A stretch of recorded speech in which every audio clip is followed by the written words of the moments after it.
Fala aí, galera, estamos chegando com mais um R3M e já pedindo para você se inscrever no nosso canal, dar o seu like, participe junto com a gente. Tudo bem, Marcião? Bem, Renê. Toda vez que eu vou cumprimentar, ele tem que tirar o braço debaixo do microfone. Tudo bem, namor? É isso aí, essa tanta parafernália aqui, né? É, rapaz, não tem jeito não. E aí, mais um? Graças a Deus, mais um episódio, né? Mais um pra conta. E você, internauta, obrigado pela sua companhia. Está aqui conosco no R3M, um canal que você sabe que vai saber conhecer a história dos heróis, né? Daqueles que estão à frente da criminalidade, combatendo É, esses da área de segurança criminosos, aqueles que pública. já estiveram, que hoje gozam, né, da Verdade. aposentadoria, ou estão merecidamente aí em suas Não, casas, mas tem mas gente da ativa também, viu? Tem tem gente da gente da ativa, por exemplo, a ativa. nossa convidada de hoje, que ele vai fazer as honras daqui a pouco, continua na ativa, trabalhando Exatamente. a milhão. Então, Márcio, faça as honras aí no R3M. Então, hoje nós temos a honra de receber a delegada Janira Laranjeira. Obrigado, doutora, pela presença. É um prazer tê-la conosco aqui no R3M. Obrigada, Márcio. Obrigada, Renê. É um prazer, é meu. E a doutora Janira tem uma carreira marcada, né, por investigações de diversos crimes. Ela que já está prestes a completar 11 anos de carreira como delegada da Polícia Civil do Estado de Mato Grosso. E vão compartilhar um pouco dessa sua vivência aí dentro da Polícia Civil. Sempre, mas antes dessa vivência toda, a gente sempre começa o R3M com uma pergunta: como a polícia surgiu na sua vida? Ou sempre pensou em ser policial? Bom, eu nem sempre pensei em ser policial. Antes era servidora pública, fui concursada do governo do estado de Mato Grosso, do PROCON, fiscal. E então comecei a advocacia, né? E sempre assim, trabalhando e buscando e vendo o que é possível fazer, é o que é buscar a justiça. Então, eu também tenho um trabalho social, sempre trabalhei na comunidade do Divino Uhum. Espírito Santo, no bairro CPA1. Tem uma história de busca, né, de vínculo com o social. E quando aí me conheci, meu esposo, atual esposo, policial federal, e essa convivência aí foi assim, despertando em mim, até que surgiu aí a abertura de um concurso. Eu me candidatei e tive a honra, né, de ser, fiquei no cadastro de reserva, mas fui convocada, fui nomeada no ano de 2014, convocada no finalzinho do ano de 2023. Estou aqui, Mas assim, teve. justamente com esse voltado, né? Então, toda a minha trajetória de atendimento, tanto à frente, né, do atendimento ao consumidor, na minha época, que eu trabalhei no PROCON, Aham. quanto atendendo como advogada, e fui membro da Comissão da Mulher enquanto advogada, 2005, 2007, até 2007 eu fiquei na comissão. Estou aí. Então, Essa o é a maridão trajetória. foi inspiração para Marido. você seguir essa carreira aí de policial. Justamente porque na minha família tem o meu irmão, que logo também entrou na Polícia Militar, então a gente tem aí alguns Mas depois de familiares, você. mas depois de mim. Depois de você. Então você foi a primeira Ah, da não, família. meu irmão entrou antes, Ah, ele entrou em antes. 2002. Entendi. Ele é meu Policial marido. civil Entendi. também. Não, Policial militar. militar, Militar. militar. Tá. E Militar. nesses 11 anos aí, quase beirando, né? O que que marcou nessa sua carreira? Eu sei que é muita coisa, mas assim, o que que você destacaria nesse papel como delegada? Bom, Márcio, o período trabalhando enquanto delegada da DHPP foram investigações, assim, eu penso que é um período. A DHPP, você trabalha a investigação completa. Mas primeiro Você já foi na vai. DHPP ou não? Não Ah, tá, foi. tá. Assim, as investigações da Entendi. DHPP, eu vou dizer que vão ter marcados, né?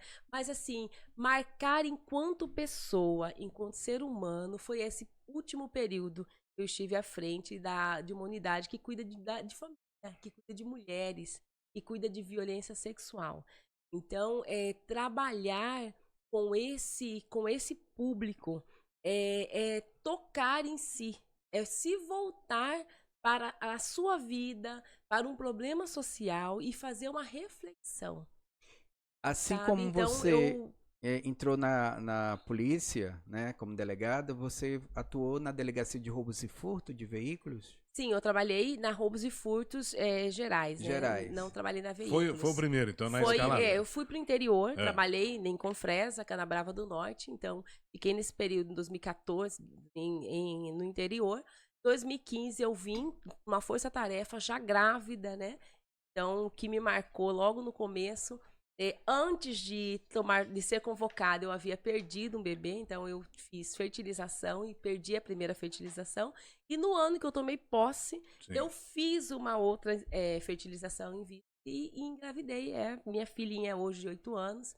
Então, nesse período da gestação, teve uma força-tarefa no governo Pedro Tax para combater o roubo à residência, que estava muito intenso, né? Aqui na capital. E eu fui convidada para vir para a capital, justamente nessa força-tarefa, para ir para roubos e furtos de Cuiabá. Foi aí o meu período. E na época, né, sendo mulher, grávida, eu não vim para assumir um cartório operacional.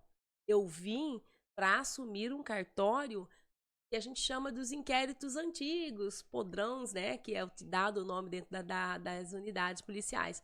E ali, durante todo aquele período que eu fiquei na roubos e furtos, no ano de 2015, a gente conseguiu investigar crimes, inquéritos que estavam ali, que tinha roubo com estupro.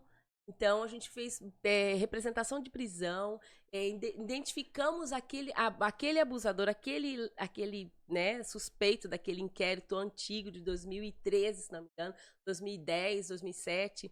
Identificamos ele no mundo do crime, então atuante ainda no ano de 2015. E a partir daí a gente foi cada vez mais intensificando com representações e efetivamente trabalhando nos inquéritos. E muitas vezes vão deixando de lado, primeiro porque a vítima não vai mais atrás, ou depois porque é muita demanda e pouco servidor. Então, eu trabalhei nesse período, entrei para cuidar desse inquérito morto, vamos dizer assim. Mas no ano seguinte, em 2016, você investigou um assalto com troca de tiro envolvendo um assessor, né, parlamentar, e até então o coronel da PM, Taborelli, né, que na época ele era deputado estadual. Como que foi essa ocorrência, doutora? Então, eu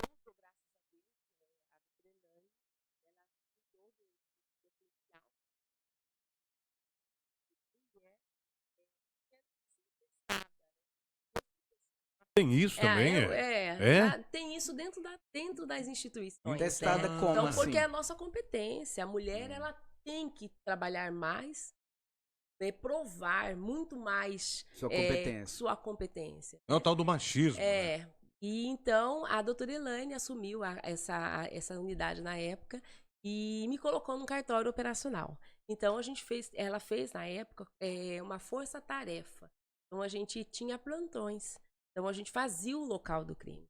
E eu que investiguei justamente esse crime que envolveu aí o coronel Taborelli, né? Teve troca de tiros e eles já o grupo é uma associação criminosa, eles já haviam praticado diversos roubos na capital. Então, a gente conseguiu até recuperar, trabalho em conjunto até com a Delegacia de Roubos e Furtos de Veículos, e um dos veículos foi recuperado, roubado naquela situação, foi recuperado já lá no Mato Grosso do Sul.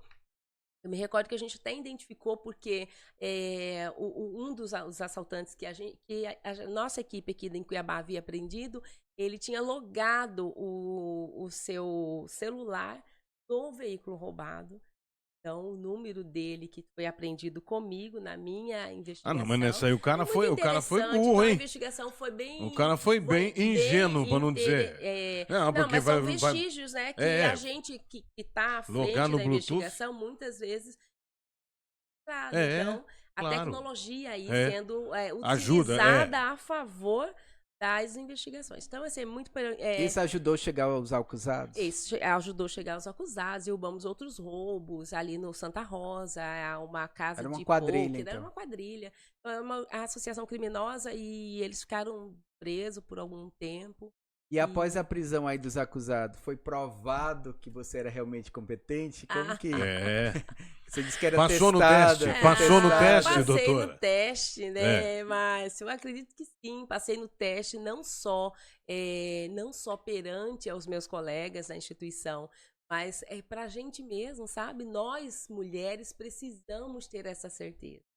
Nós, mulheres, precisamos saber que nós somos capazes e aceitar os desafios. E a partir daí, eu passei a aceitar cada vez mais desafios na minha vida dentro da instituição. Além desses testes, né, de competência que você era submetida, né, você sofreu algum tipo de preconceito nesse tempo como delegada?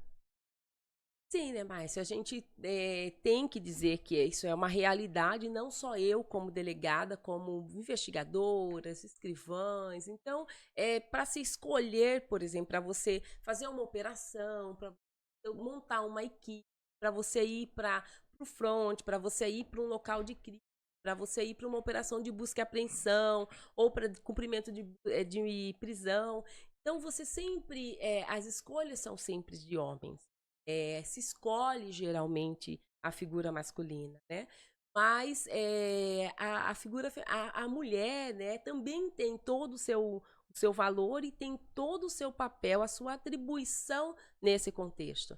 Então, esse preconceito é que a gente vive todos tipo os assim, dias. você poderia exemplificar esses preconceitos que você enfrentou? E, por exemplo, quando eu entrei na Hobbs e Foods, que eu vim do interior, né, então puxou um delegado para vir para o operacional e eu fui lá para a retaguarda.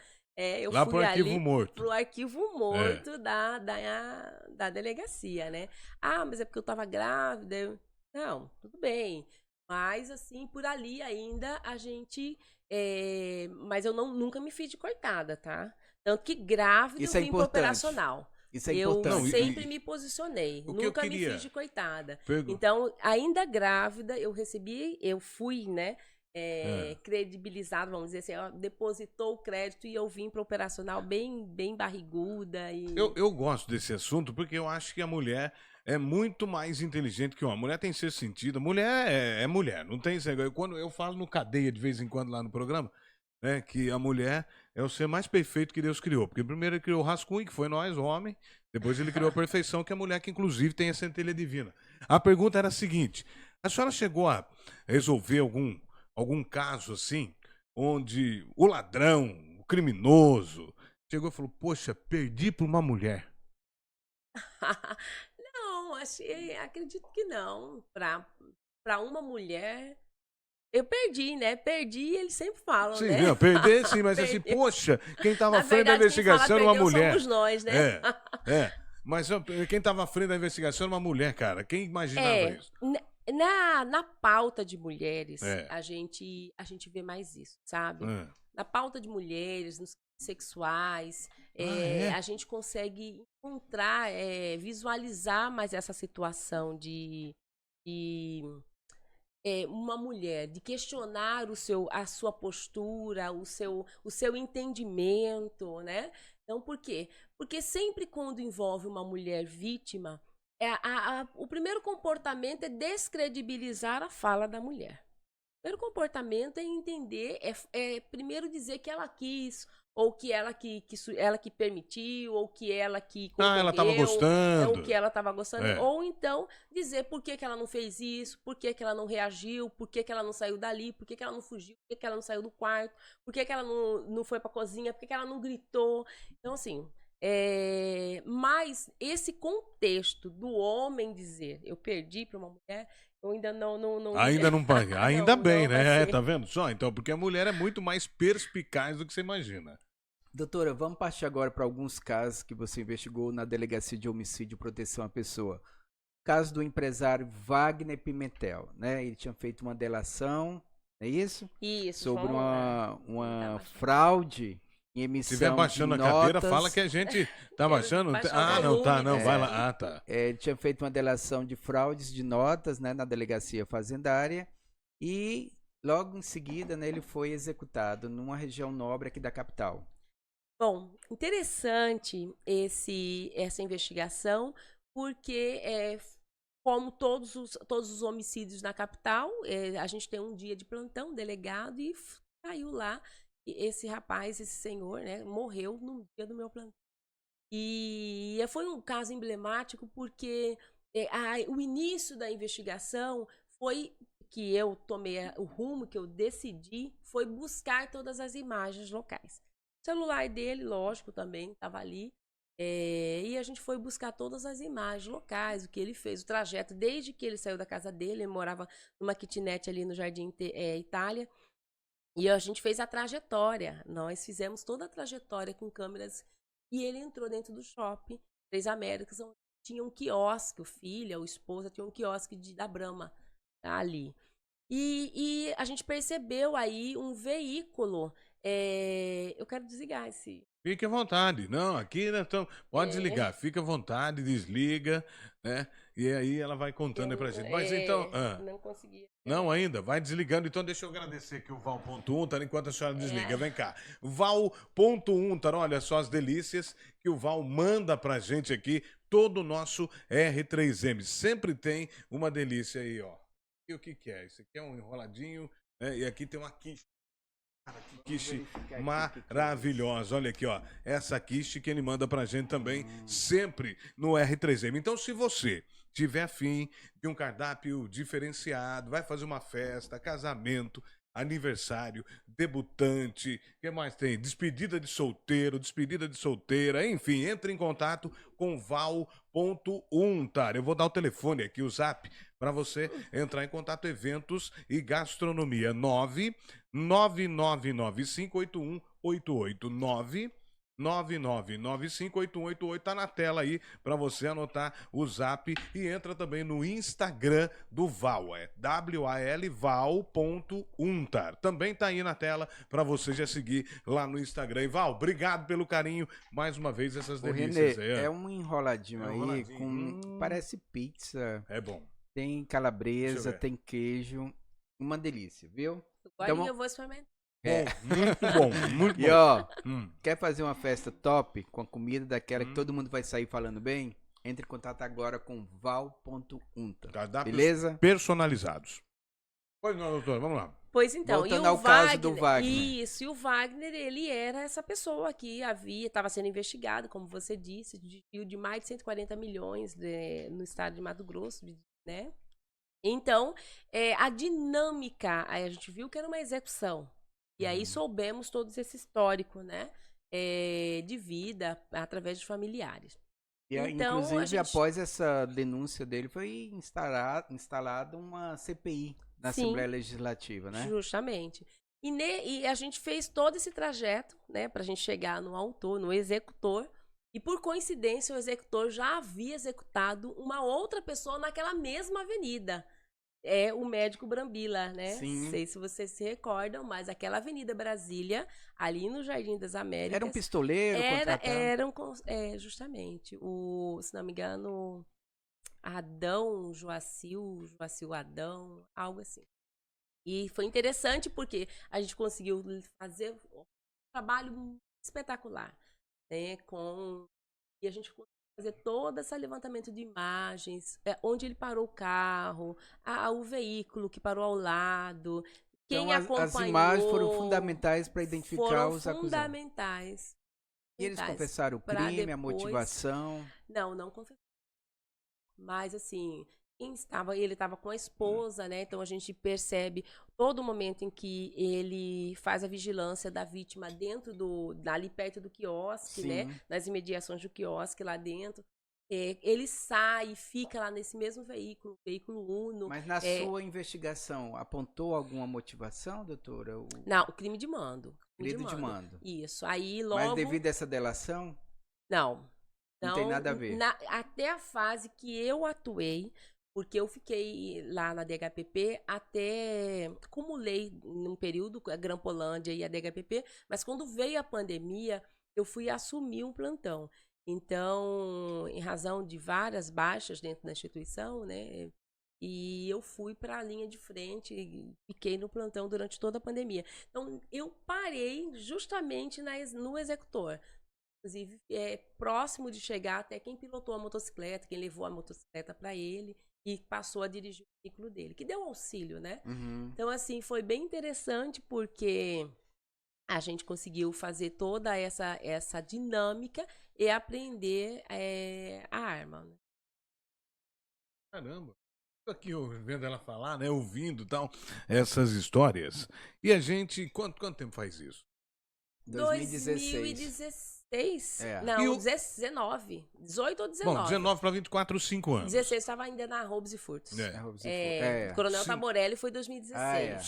Cinco anos. Porque eu fiquei até né? 2018, eu acho. Em 5 anos o modus operandi ainda é o mesmo, né? 2 caras numa motocicleta, enfim, a gente tá cansado de ver isso quase todos os dias. Justo. Mas ali também teve todo o que mais, o envolvimento da família, né? Ele foi com a mulher, ele levou mais alguém. A mulher presenciou. A mulher estava no veículo com ele, estava lá fazendo a vigilância, ficou no veículo dando suporte, acompanhou a motocicleta, porque ele que saiu na motocicleta, né? Para execução. Doutor, Então ele que fez todo Caramba. essa dupla depois que pilotou. Você esteve à frente de várias operações. Como que é o preparo para ir chegar na casa do acusado, acordar ele com um bom dia daqueles, né? Já se envolveu alguma troca de tiros? Já na região foi uma situação, né? Na região do Dr. Fábio. Também na época de roubos e furtos. Nesse período você ainda estava sendo testada? Não, mas não, peraí.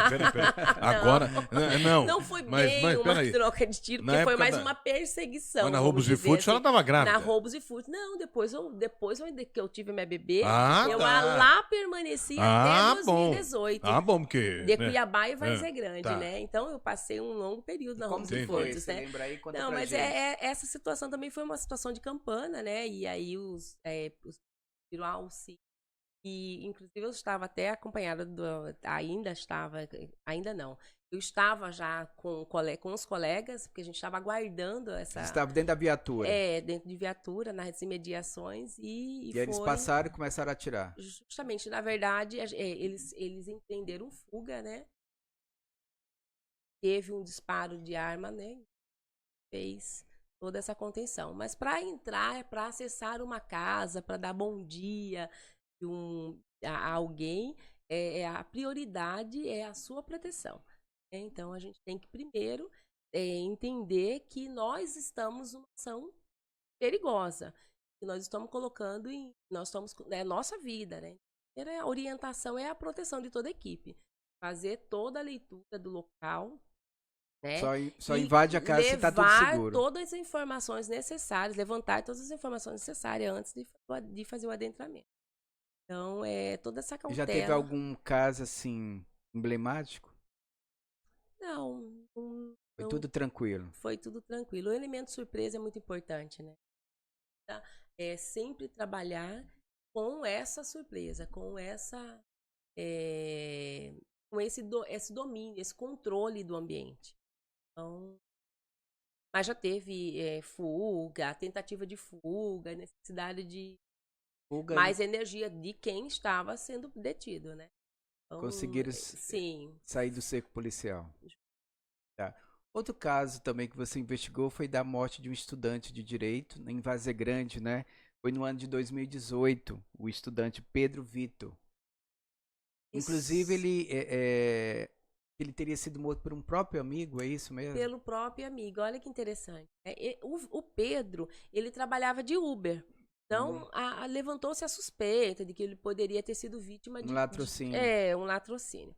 E então, a gente fez... Mas ele não tinha o cadastro na Uber. Quem tinha era uma prima, era alguém que tinha o cadastro. Então, a prima já auxiliou a família. Fundamental também a participação, a contribuição da família. Eu solicitei e logo eles entregaram toda o histórico, né, de acionamento do Uber, do canal da Uber. E veio lá que a última chamada havia sido às 10 horas da noite. Então ele sai na madrugada, né? Então ele saiu pela madrugada, então a gente fez todo o levantamento de por onde ele percorreu, né? Então por onde ele percorreu, se nós temos apenas o aparelho celular, né? Que depende de uma representação. Então a gente foi atrás de todo onde ele passou o cartão de crédito, e a gente conseguiu ali pegar ele abastecendo em um posto. Posteriormente, essa atuação é todo no local de crime. Então, a gente dá para a gente fazer todo esse levantamento. Então, por isso a importância de fazer um local de crime. Principalmente nos crimes graves de homicídio, estupro, que eu sou defensora de fazer local de crime, que ainda não é uma prática, né, no Estado.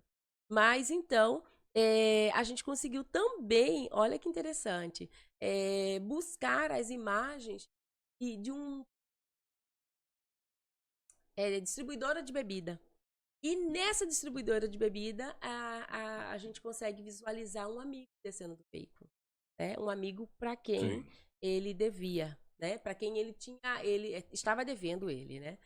Então, parece que ele também emprestava dinheiro esse estudante, né? De direito.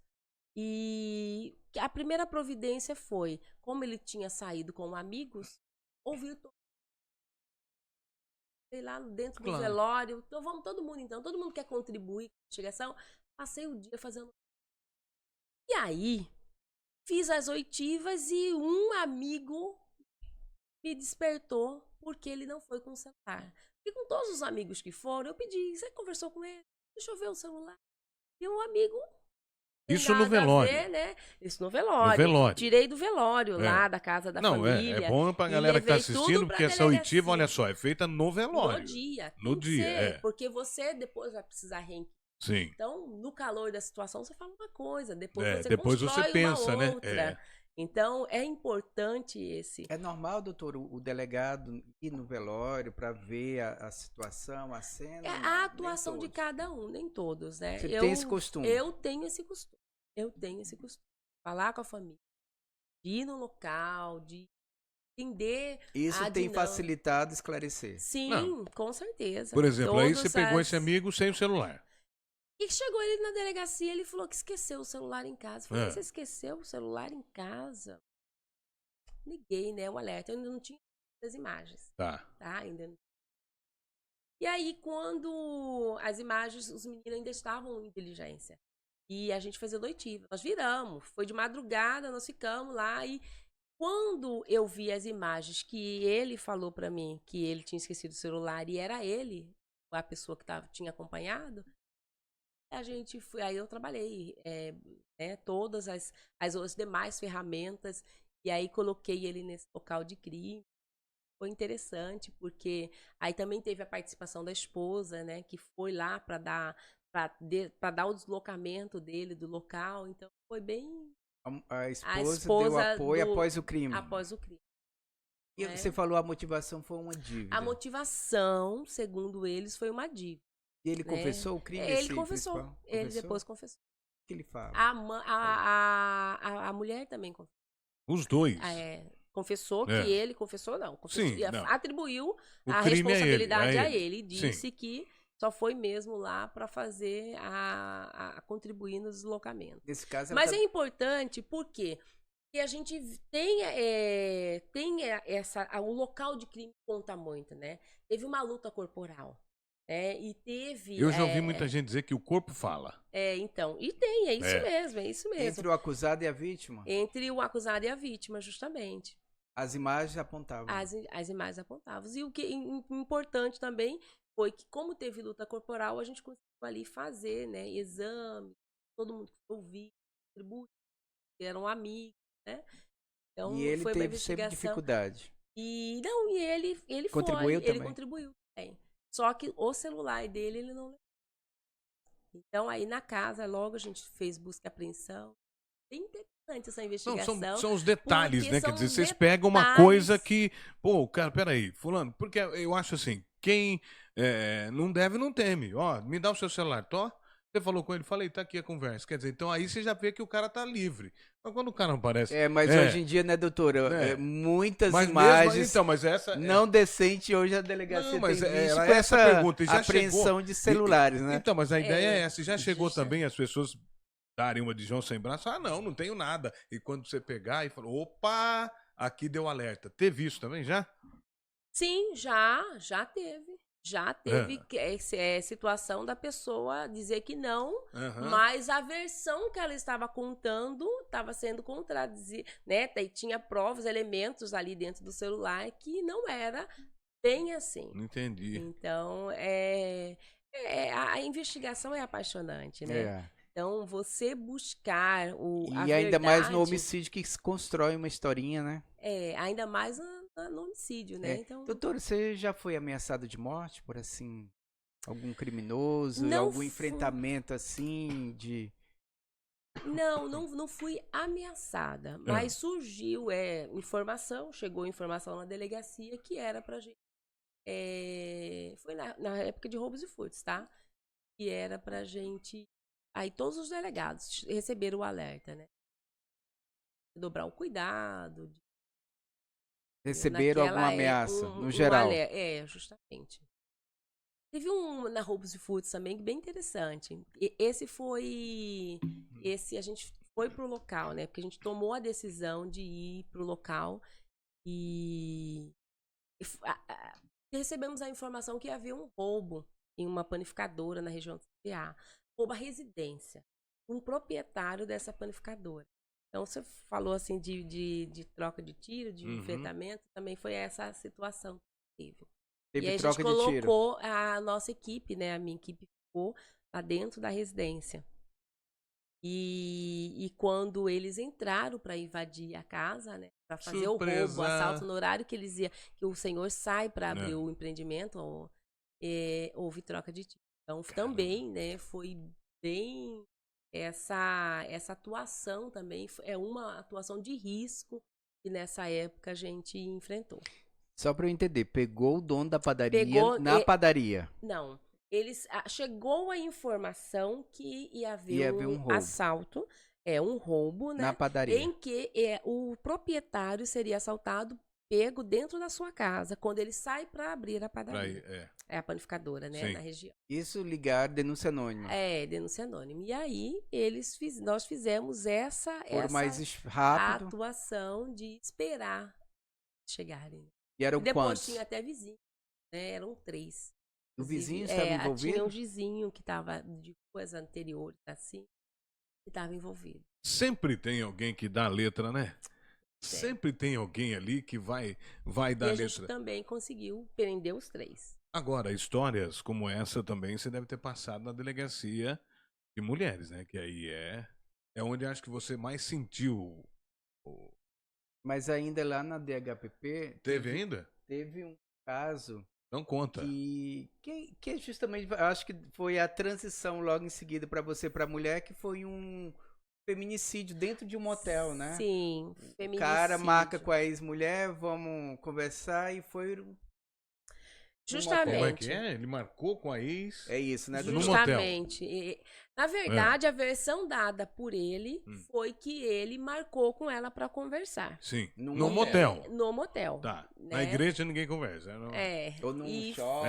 foram lá, ela foi, né, tiveram relação sexual e depois ele saiu.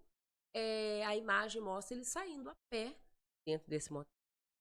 E Os dois chegaram juntos? os dois chegaram juntos, parece que depois ele sai a pé desse local. E recebe a informação dentro da DHPP, via CIOSP, que tinha uma ocorrência. Chegando ao local, a gente visualiza. Fizemos a apreensão, inclusive, né, de preservativo, de toda a arma do crime que estava no local e luta corporal. Foi arma branca? Então, o local foi arma branca. Ai. E aí ele relata que, né, ele tentou voltar, reatar o relacionamento. Primeiro tiveram aquela...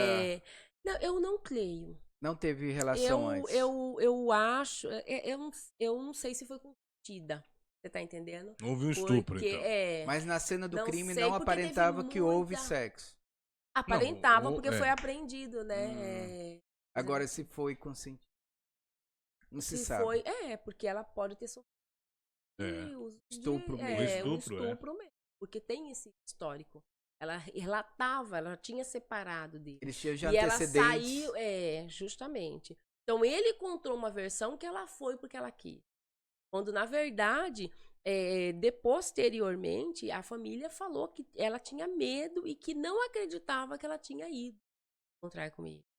Então, assim, mais uma vez querendo minimizar o comportamento, né? Dizer que ela aceitou reencontrar. Então, assim, a investigação... Mas, de certa forma, ela aceitou de ter ido. Não, ela pode ter sido ameaçada. É Porque isso ela que eu foi ia- pega, inclusive ela foi com a arma de fogo, a arma branca. Ela pode ter entrado dentro desse Uber mediante ameaça. Bom, Mas ela morava sozinha? Como? a versão dela a gente não conseguiu, porque ela foi pega saindo do... Entendeu? Então, a versão... E não tem nenhum contato. Não tinha nenhum contato naquele aparelho celular que ela teria marcado. Então, pra mim, ela Nem foi ligação, surpreendida. Nem ligação. Pra mim, ela foi surpreendida Ao saindo sair do do trabalho. serviço e ele a conduzir até esse local. Né? E ela não foi conseguiu assassinada. identificar esse motorista de aplicativo que levou eles? Na verdade, ele foi detido logo na sequência da Foi flagrante aí. foi flagrante nessa. E ele confessou tudo. Ele ficou escondido. Como ele estava a pé, então ficou muito tempo a polícia, todas as forças de segurança ali na região, tentando, né, detê-lo.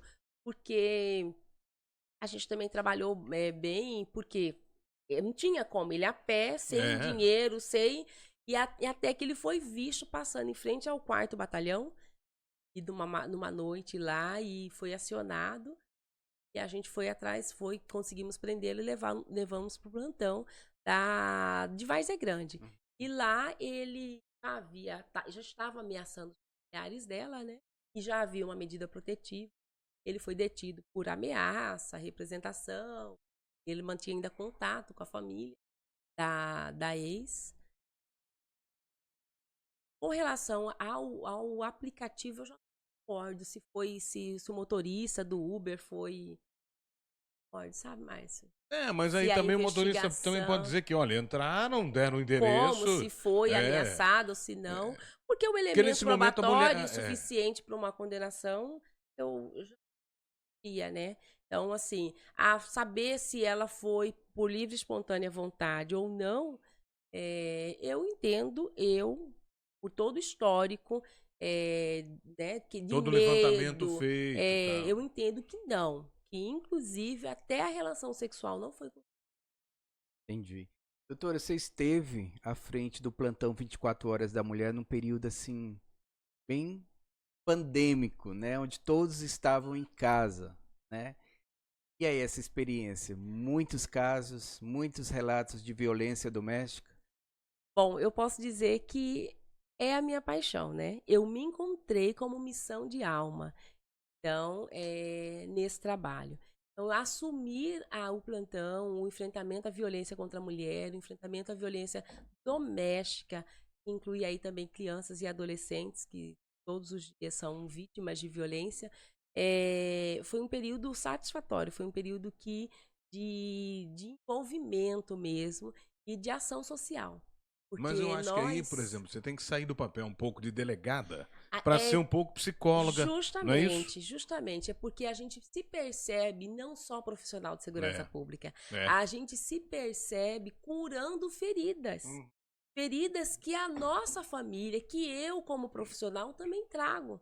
Né? Porque assim, e aí eu fui fazer até uma constelação, né? E na verdade, constelação não. Primeiro eu fui investigar, saber por que esse meu envolvimento, né? E eu fui saber da história do meu pai, que meu pai quando saiu de casa e foi morar com uma irmã mais velha, ele tinha, se não me engano, 11 anos, foi porque ele foi defender a vítima de violência Entendi. do padrasto, Entendi. né? Então, o pai dele, meu avô, já praticava violência quando quando ele era vivo. Ele morreu, ele tinha bebida, então era todo envolvimento, era uma família doente, né? E aí minha avó se relacionou com outra pessoa também abusiva, né? Militar, inclusive. E meu pai enfrentou 11, 12 anos. E aí eu fui olhar toda a história também do lado da minha mãe. Tem esse histórico de violência, esse histórico de agressividade, de bebida. Então, é nesse período que eu digo, né, que a gente, enquanto profissional, a gente consegue fazer muito mais.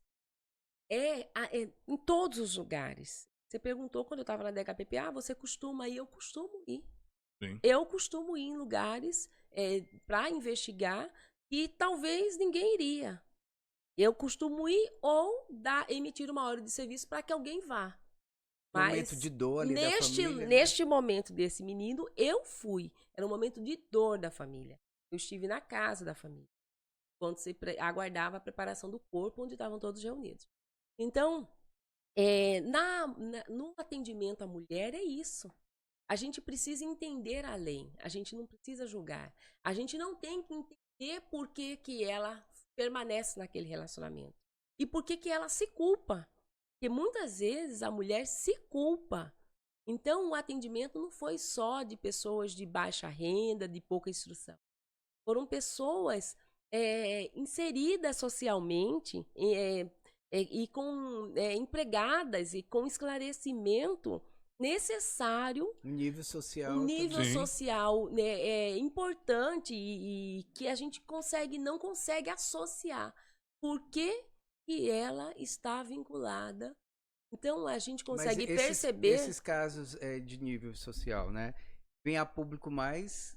parcela mais pobre, né? Do que de alto padrão. Ou não? Não. Não? Não. Classe média. Tem procurado, denunciado? Tem procurado. Servidores públicos, mulheres de policiais, professoras, médicas, técnica de enfermagem, todas as profissões. Todos os perfis.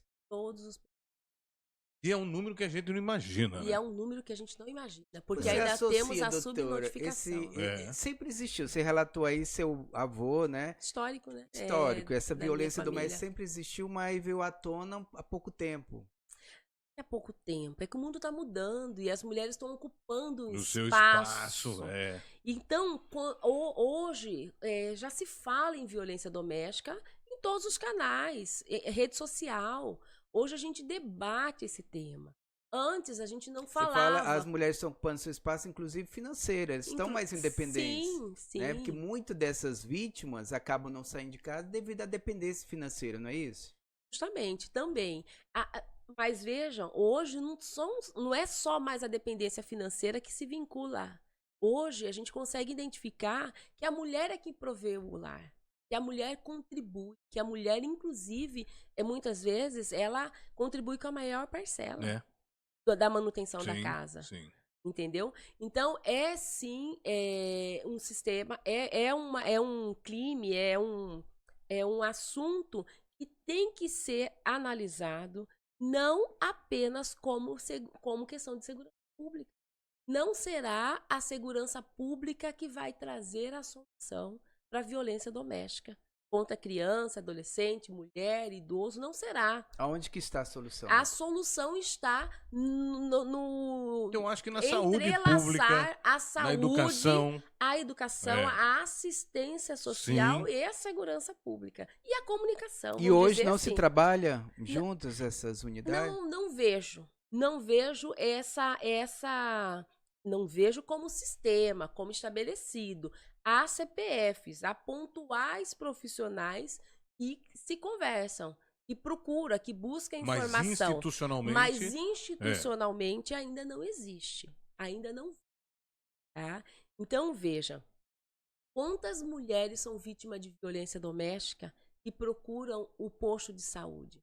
Quantas mulheres são assistidas lá na unidade da saúde familiar? Quantas profissionais da saúde que visitam casa? As agentes de saúde que vão de casa em casa. Quantas informações essas mulheres, essas profissionais não levantam? Para o setor de segurança? Não são repassadas. Essas informações se perdem. E aí a gente chama da subnotificação.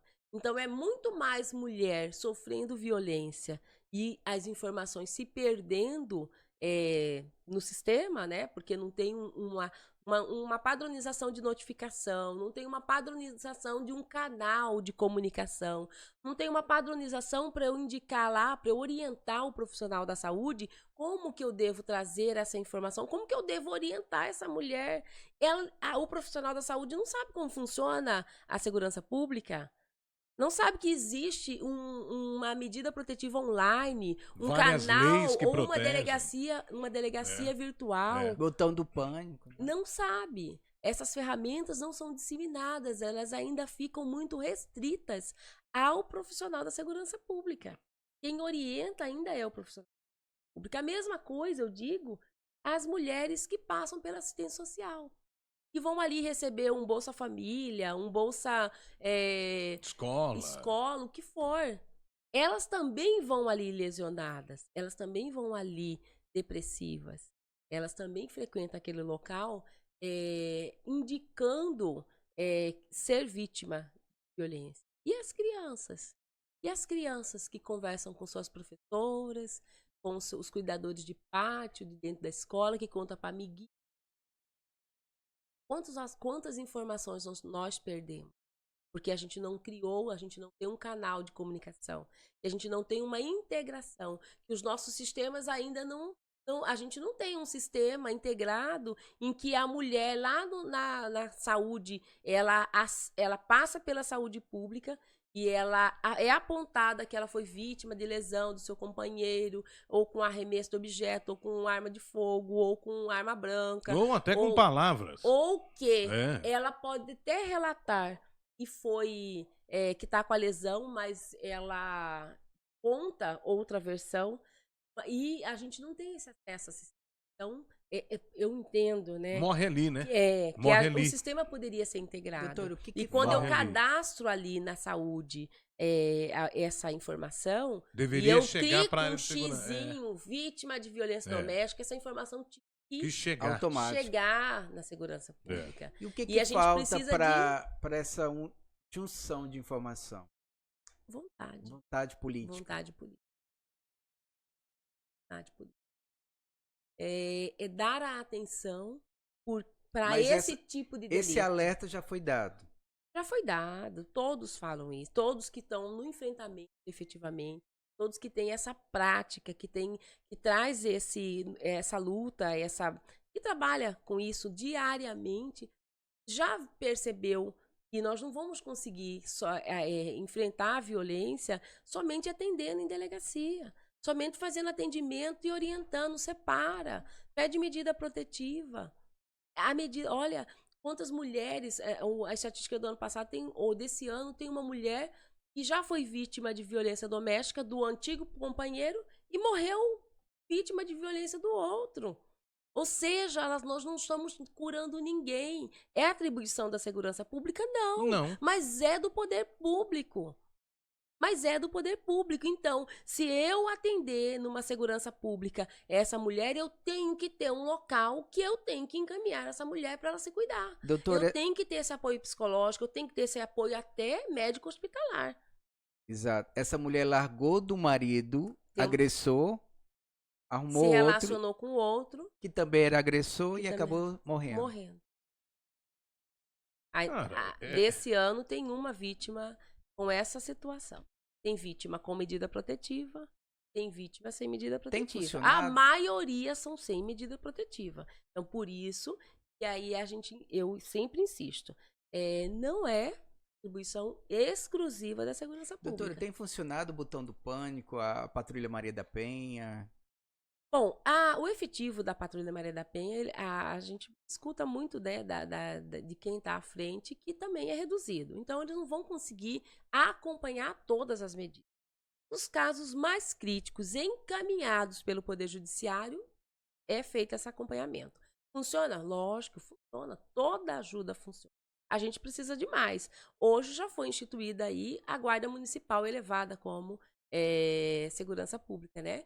Então, por Pode que virar até não polícia colocar? municipal, não é um negócio assim? Já é, né? Já é, né? Já foi? Já, Então, beleza. já tá. Legal. Polícia municipal. E então, essa mão de obra precisa ser utilizada. Precisa, nos municípios que não têm, fazer concurso para isso. Né? Precisamos de mais tornozeleira eletrônica, porque a gente sabe que vida assim causa que tem um efeito educativo, principalmente, né? Então, Eu prefiro começar na educação. Você... Para não chegar nisso. A prevenção é o ideal. Como diz o caipira, é melhor prevenir que remediar. A prevenção é o ideal. A gente só vai conseguir mesmo quando fazer uma alteração da cultural. A gente efetivamente avançarmos. Eu levo isso também, doutora, para o campo, às vezes, das drogas, que também desemboca todo na segurança pública. Renê, vamos lá. Os crimes, se nós ficarmos cuidando de grandes operações, grandes crimes organizados, esquecermos o crime que acontece, a família, a unidade familiar, nós vamos estar sempre enxugando o gelo, é isso. A gente vai estar sempre. Sabe por quê? Porque nós não estamos cuidando aqui, ó. Aqui, onde tudo acontece. No núcleo. Onde quando acontece, onde a criança conta lá na escola e a professora chama o pai e a mãe e fica por isso mesmo. E a criança não conta, ou a criança conta na igreja, e aí a orientação é perdoar. Eu atendi uma vítima que foi abusada por todos os homens, tios, pai e os irmãos do pai. A mãe evangélica dizia que ela tinha que perdoar. Perdoar, mas não é obrigada a viver, né, com essa pessoa. Mas, então, e aí quando se fala nessa situação dessa menina específica, né, e logo após uma palestra ela me procurou para conversar, ela tem ideação suicida e um dia antes ela havia tentado. Caramba. Cortando a virilha. Então, assim, e dentro da unidade escolar, ela é conhecida como uma ranzinza. Ela não se dá bem com ninguém. Cara fechada. Dentro da comunidade escolar. Sim.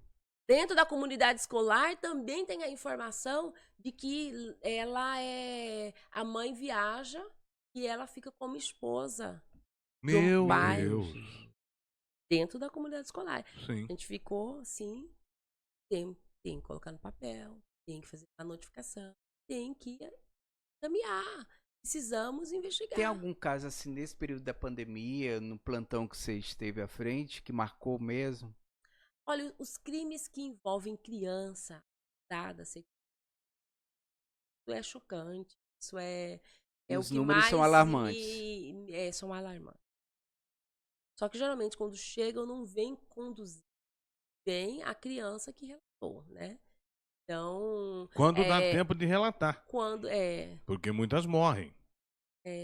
Verdade, assim, a gente tem que entender que o abuso sexual não é apenas a penetração, né? Sim. Então aí a gente espera o corpo da segurança pública, ainda quer ver uma mulher com lesão aparente, ainda quer ver uma mulher bem detonada fisicamente, vamos dizer assim, e também o sistema ainda quer ver um ímen rompido, quer ver uma lesão anal ou vaginal, sabe? E não é só isso. Não. Os crimes sexuais não é só investigar o coito, não é só isso. Doutora, a construção carnal. Essa toda a sua experiência aí no plantão 24 horas, né? Isso motivou você a aceitar o convite de coordenar, né, políticas públicas para a mulher dentro da instituição Polícia Civil?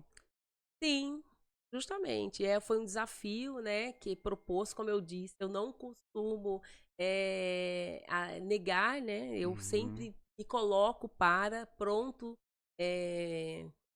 E aí eu assumi esse desafio. E quais foram as maiores oportunidades que esse cargo lhe proporcionou?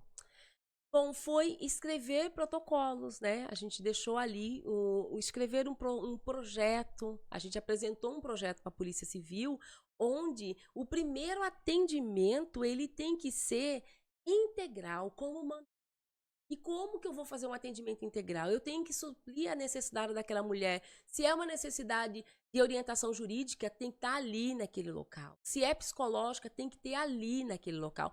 Ainda que seja virtual, que pode ser que a gente não consiga estabelecer um local físico. Não, mas a pandemia ensinou isso, fazer virtual. Justamente. A pandemia nos ensinou. Justamente. Então, se for uma necessidade de encaminhamento profissional e qualificação, a gente tem que dar um encaminhamento ali. A gente precisa ter um atendimento que não escute apenas o que aconteceu naquele dia. E para isso, a gente tem que padronizar atendimentos. E a gente fez além de fazer o projeto, idealizando esse local e tem um atendimento integrado, único, né? E integrado, multifacetados e também com todos os serviços necessários para aquela mulher, a gente também entende que há necessidade de padronizar. E a gente também sugerimos, encaminhamos documento interno, que a gente chama de SIGADOC, que é um processo, padronizando o atendimento a mulheres. Como temos que, em toda a unidade policial, aplicar o formulário de avaliação de risco, que é instituído por lei. Nós temos um formulário de avaliação, que é o FONAR, instituído no ano de 2021, também na pandemia, e que é obrigatório a aplicação pela Polícia Civil. E ainda não é prática no nosso estado. E aí, se eu exijo que o meu profissional da segurança pública não se atente a apenas registrar no boletim de ocorrência do fato que aquela mulher está contando, que eu falo para ele assim, quando chegar uma mulher aqui, eu quero que você aplique o formulário. Por quê? Porque eu quero saber o histórico da violência, eu quero saber o perfil do agressor, perfil da vítima e a parte subjetiva, que é a percepção do profissional. Tá? Então, esse formulário é fundamental para que a gente consiga estabelecer um plano de segurança para essa mulher, para a gente consiga tomar uma decisão de retirada dessa mulher daquele lar, para que a gente consiga tomar uma decisão de representação de prisão, porque se esse homem permanecer solto, ele vai cumprir a ameaça ou até mesmo cometer o delito fatal, né? Então, foi esse legado, essa importância, essa oportunidade que eu tive quanto à frente da Coordenadoria de Política para as Mulheres na Polícia Civil. Olha, 1 hora de papo aqui passou rapidinho, mas vai dar tempo de mais uma pergunta. Tem mais um projeto que também que é na educação. Segura o projeto, segura que eu tenho que agradecer aqui, você fala daqui a pouquinho, né? Vamos falar agora da LAC Concursos, que é um espaço que nos cede aqui, a LAC cede esse espaço para que a gente grave o nosso R3M, o nosso vlog, onde você se inscreve, participa com a gente. Agora, se você está a fim de fazer um concurso público, qualquer área, velho, não é só na área de segurança pública, não, qualquer área, LAC Concursos, tá? Entra em contato aí, lacconcursos.com.br ou entra em contato no zap 99921 1041. 99921 1041. Doutora, se falando aí desse protocolo que você apresentou, tá apenas na teoria? Tá apenas na teoria. Tem que ser homologado por uma diretoria de polícia, tem que baixar uma resolução ordenando que todos apliquem. E pese já ter uma lei, mas a gente precisa de um comando institucional, né? Porque a gente sabe que leis existem, né? Só que a gente precisa direcionar a atuação do profissional. Você acha que vai encontrar alguma resistência de implantar esse protocolo? Eu acredito que sim, com toda dúvida, com toda certeza, porque o profissional ele fala que ele não é capacitado. Então, enquanto nós não vencemos a capacitação, enquanto nós não treinarmos esse profissional, porque a lei também fala que o profissional tem que ser habilitado. Habilitado. Não precisa ser o psicólogo nem assistente social, como a maioria dos profissionais das unidades do interior falam. Eu não faço ainda porque eu não tenho profissional, não tenho assistente social, não tenho psicólogo, mas não precisa. A lei não exige isso. E a lei fala de um profissional habilitado. Então a gente precisa de quê? Treinamento, capacitação e força de vontade. Vontade política. Vontade. Força de À vontade frente não. dessa Vontade coordenadoria, né, de políticas para mulheres, você enfrentou algum conflito de poder? Ah, o cargo, cuidar de mulheres, a pauta mulheres, é uma pauta que te projeta. É uma pauta que te expõe. E eu já disse, né? Eu não sou de me ofuscar, não. Eu sempre me coloco para. E todas as vezes que você se coloca para, você também pode ser mal interpretado. Então, já sim, conflitos de poder. E todas as vezes que eu fiz alguma intervenção com legítima em defesa de essa causa, né? Eu entendo que eu não agradei. Inclusive, recentemente você escreveu um artigo que fala que enfrentou resistência por grupos, né, conservadores. Não é isso? A resistência é interna, é mesmo. Dentro da instituição. É resistência disso que eu tô falando, né? Então, toda vez que você quer fazer algo diferente, que você quer que seja mudado. Porque como que a gente muda? A gente tem que mudar cada uma das pessoas. Sim.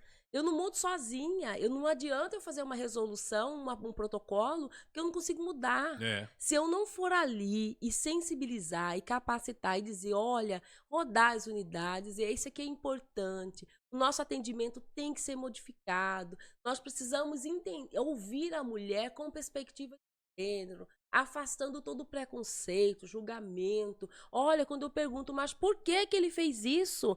Eu estou ofendendo, eu estou duvidando da fala da vítima. Mas, doutor, hoje nós temos uma delegada geral, uma mulher à frente do cargo, né?